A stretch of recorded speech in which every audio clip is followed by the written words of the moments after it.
So I met Nicole about 9 months ago. She normally comes into town when she is here on a traveling assignment, and the lady next door rents out her home to travel nurses. And so over time, we, kind of clicked and we started hanging out. Her children would come over and play with mine, and we just, became really good friends. And so this particular time, she had another assignment somewhere else, and her current nanny wasn't available. And so I offered to keep the kids. I had just finished special agent school, and I had some downtime. Welcome back to Judge Bench, the courtroom where real life drama unfolds and justice always takes center stage. If you're new here, go ahead and hit that subscribe button so you never miss a breakdown like this one. Today, we're diving into a support court case that is equal parts shocking and heartbreaking. This is a story about trust, betrayal, and an unexpected twist involving a so-called friend, 2 children, and a fiancé who's not as loyal as he seemed. Let's get into it. Miss Easley brought this case to court with the intention of getting compensated for unpaid child care, services, and damages to her home. But what started as a simple favor for a friend turned into an emotional and financial nightmare. About 9 months ago, Easley met Nicole, a travel nurse who rented the house next door during a work assignment. They bonded quickly. Nicole's kids played with Easley's children, and eventually, they became close enough that when Nicole's nanny was unavailable, Easley offered to watch the kids while Nicole traveled for work. Easley had just finished special agent school and had some free time. Nicole said she'd only need help for 2 weeks, and they agreed on a payment arrangement through Venmo. And their ages are 10 and 7. 10 and 7. Okay. Boy and girl. Okay. Yeah. So after the first week, I was like, okay, well, maybe she's just busy. I know nurses, they work 12-hour days. Cool.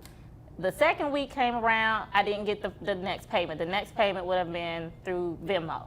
She didn't send me no money. She didn't send the payment. I still couldn't get her on the phone. So at the time, my fiance had just got back in town, probably a couple days after she had left. And I kind of was telling him about what was going on. But a week into watching Nicole's 10 and 7-year-old children, Easley stopped hearing from her. No calls, no texts, and no payments. The kids even tried reaching out, but Nicole was completely unreachable. At first, Easley thought maybe Nicole was just busy. Nurses work long hours, after all. But then the second week came and still nothing. That's when things got suspicious. Easley's fiancé had just returned from a trip, and when she told him what was going on, he brushed it off. But then he had to leave again on another work emergency. Soon after, Easley couldn't reach him either. That's when her instincts kicked in. As a trained special agent, Easley pulled her fiancé's location. What she discovered was disturbing. He was in the same state as Nicole. At first, she tried to dismiss it as a coincidence. He travels. Nicole travels. But her gut told her otherwise. She FaceTimed him and he didn't answer. Highly unusual, since their communication had never been an issue. When she finally got him on the phone days later, she heard Nicole's voice in the background. You at work? And she kind of got an attitude and got real defensive. And I said, I'm at work, and, you offered it to the kids, and I'll get you your money, and just... Oh, the audacity. Yeah. You're keeping her kids. All of that. And you have kids of your own. Kids of my own. Wow. So and they're older, so I don't, have that problem. So for her to do that, I was like, okay. So then now we're on the third week, nanny didn't show up. I still haven't received payment, and I sent her a text. I was like, look. She confronted him, but he tried to deflect. He said he was getting ready for a meeting. Easley played it cool and didn't let on that she knew. Then, out of the blue, Nicole finally called Easley back, apologizing and blaming her lack of communication on a crazy work schedule. But Easley wasn't buying it. She asked about the nanny that was supposed to come pick up the kids. And she even hinted that she heard Michael, her fiancé, in the background. Nicole became defensive, claiming she was at work and promising to send the money she owed. But no money came. No nanny showed up. And Easley was left raising 2 children who weren't hers. She sent Nicole a message telling her to make arrangements to pick up her children. She got no response. At this point, she tried reaching her fiancé again, and when he finally answered, she used a clever tactic. She told him Nicole had admitted they were together. Panicked, he confessed that Nicole had popped up on him, not knowing Easley hadn't actually spoken to Nicole about it. The pieces were starting to fall into place. So I have to always think about the things that I do before I do them. you know. Absolutely. Right. So yeah, so that's kind of what happened. And so I'm bringing her here today for non-payment and for the damages that her children caused in my home during their stay. Okay, so are her children still with you? They are. She has not came. I can't get in touch with family. So wait a minute. You have been raising her children all of this time? All of this time? No. Nicole and Michael had planned this rendezvous together. Meanwhile, Easley was left raising someone else's children while being lied to by the two people she trusted most. She didn't act out, though. She kept her composure. As a special agent, she knew better than to let emotion dictate her actions. But she had had enough. The kids were still with her after nearly 3 months, and Nicole had done nothing to retrieve them. Worse, the kids had caused significant damage to her home. Markers on walls, a broken garage door, damaged cabinets, a hanging faucet, and a destroyed toilet from excessive tissue flushing. Despite all this, Easley still didn't throw the children out. She cared for them, fed them, and provided them a safe space when their own mother was absent. When it was finally Nicole's turn to speak in court, she had the nerve to claim that Easley was using her special agent job to pry into everyone's business. But she didn't deny the most critical accusation. Yes, she was in the same place as Michael. Yes, she was with him. She tried to spin it as a coincidence, saying she didn't plan anything. Hi, Judge. Hi. I just want to, first of all, say yes, she is a special agent, and she uses her job on a daily basis. She wants to be in everybody's business, and I just have one question though. Was your location really where Michael was? yes, Oh, it was. so you did run off in the So sunset there with was her no man. pop-up. I don't pop up on people. Right, you just show up. No, I was already there.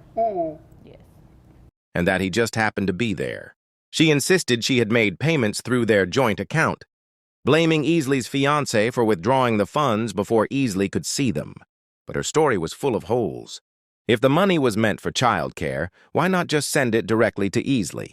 Nicole claimed Easley kept agreeing to extend her care of the kids, saying it was no problem. But Easley clarified. She only said that because she didn't want to leave 2 children homeless. Nicole took advantage of that kindness and used it as an excuse to abandon her responsibilities. Her justification for leaving her kids with Easley for months? Her contract got extended, but no job extension should excuse a parent from their duties. The judge had heard enough. Nicole's weak defenses and shifting stories didn't hold up in court. The fact that she had left her children with Easley for 3 months without proper compensation or contact made it clear that she had failed in her parental duties. The judge couldn't order damages but made a firm decision. Nicole would now be paying child support. Easley had stepped into a full parental role. Caring. And you're still on assignment? I am. Okay, My you assignment came. ends You next week. obviously came here to waste my time because you are definitely going to be paying her some sort of support. In Now, addition to what I've been paying her,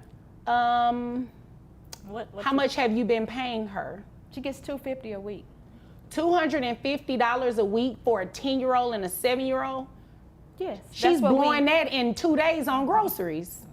Yes, but that's what she wanted. That's what she. Yeah, you came here to waste my time. You playing baby games. No, we're not going to do this. What we are going to do is put you on child support. And the court wasn't going to ignore that. Nicole revealed she made $90,000 a year and paid $250 a month for health insurance. Based on her income, the judge calculated her monthly child support to be $1,517.